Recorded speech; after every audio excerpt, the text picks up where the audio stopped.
సోమిరెడ్డి చంద్రమోహన్ రెడ్డి గారు. రెండో పంట నెల్లూరు జిల్లాలో ఈ సంవత్సరం ఒక 3 లక్షల ఎకరాలు పంట పెట్టాము దిశ. దాదాపు 9 లక్షల టన్నులు వచ్చింది. దాంట్లో 1000 పదులు కొనమని చెప్పారు ఎఫ్సిఐ ద్వారా. దానికి కూడా మేము ప్రిపేర్ అయిపోయినాం దిశ. 1000 పదులు ఏవద్దని కూడా ఒక సూచన చేసాం. కానీ కేఎన్ఎం ఇతర వెరైటీలు కూడా మనం ఇంతవరకు ప్రొక్యూర్మెంట్ స్టార్ట్ చేయలేదు దిశ. కోవూరు, సర్వేపల్లి, కావలి నియోజకవర్గాల్లో 3 లక్షల ఎకరాలు 9 లక్షల టన్నుల ధాన్యం దిగుబడి వచ్చింది దిశ.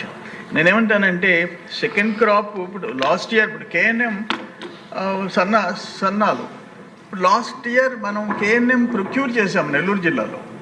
ఇప్పుడు మనం ప్రొక్యూర్ చేయకుండా ఉన్నాం. దానివల్ల మేము రైతులకి సమాధానం చెప్పుకోవాల్సిన అవసరం ఉంది. ఇప్పుడు సెకండ్ క్రాప్ ఇప్పుడు రాష్ట్రం అంతా ఫస్ట్ క్రాప్ అయితే మాకు సెకండ్ క్రాప్.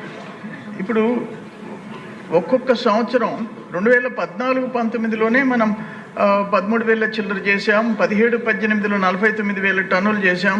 19-20లో 1,22,000 టన్నులు సెకండ్ క్రాప్లో చేసాం. బట్ నీళ్లు లేనప్పుడు రెండో పంట ఉండదు.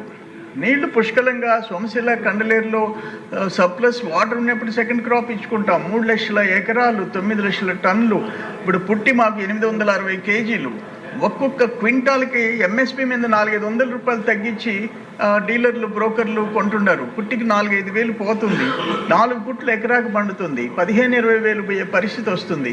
అందుకని మధ్యాహ్నం భోజనానికైనా సరే ఈ సన్నాల కింద ప్రిఫర్డ్ వెరైటీ ప్రొక్యూర్ చేయాలని మీ ద్వారా మంత్రి గారికి నేను రిక్వెస్ట్ చేసుకుంటున్నాను. ఇది ఇంపార్టెంట్. దీని మీద 1-2 డేస్లో 1-2 రోజుల్లో నిర్ణయం తీసుకోమని చెప్పేసి నేను అందరి తరఫున, జిల్లా రైతుల తరఫున వేడుకుంటున్నాను అధ్యక్ష. మద్దిపాటి వెంకటరాజు గారు. నోట్ చేసిన అధ్యక్ష, సంబంధించిన మంత్రి గారు తెలియజేసి తగు చర్యలు తీసుకున్నాను.